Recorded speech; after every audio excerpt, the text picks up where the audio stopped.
Peter Pan, Lost and Found.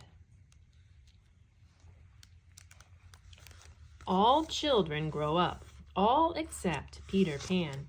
When he was very young, Peter ran away to Neverland, where he could be a boy forever.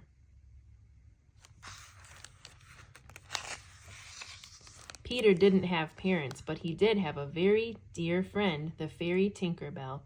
Tinker Bell was so small that she could fit inside Peter's pocket, if he'd had one.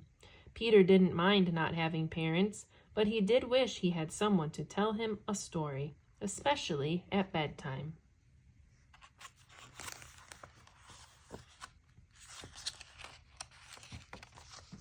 One night, Peter decided to find a story. "Come with me," Peter said to Tinker Bell, and they flew out of Neverland. They flew until they heard a sweet girl's voice saying, "Once upon a time."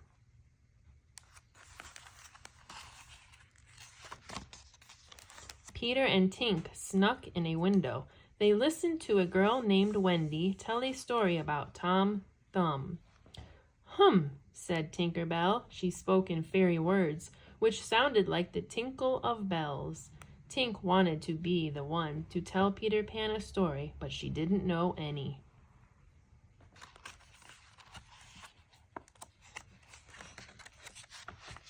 Suddenly, Wendy saw Peter. Peter and Tink flew away, but not before the dog got Peter's shadow in her teeth.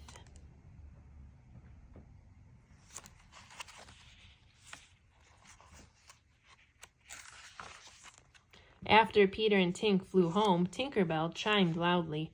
"What is it, Tink?" Peter asked. Tink pointed at the shadow of a tree. She pointed to the ground behind Peter.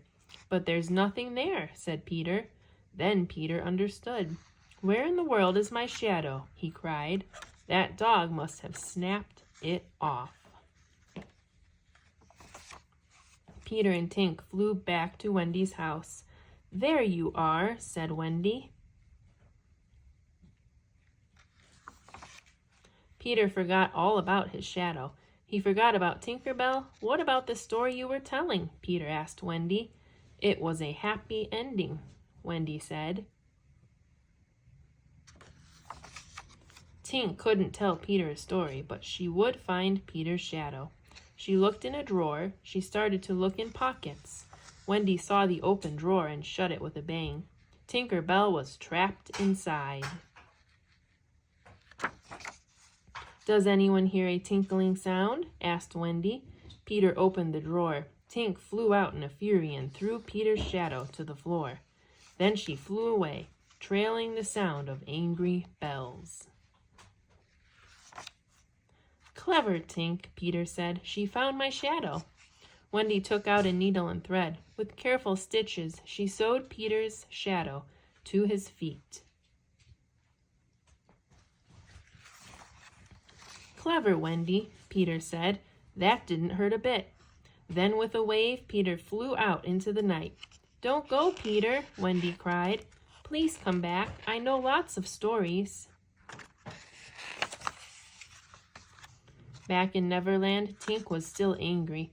"Wendy didn't mean to shut you in the drawer," Peter said. "Is that what's got you all a jingle?" Tinker Bell shook her head. She pointed to Peter's heart. She pointed to her heart. Peter understood.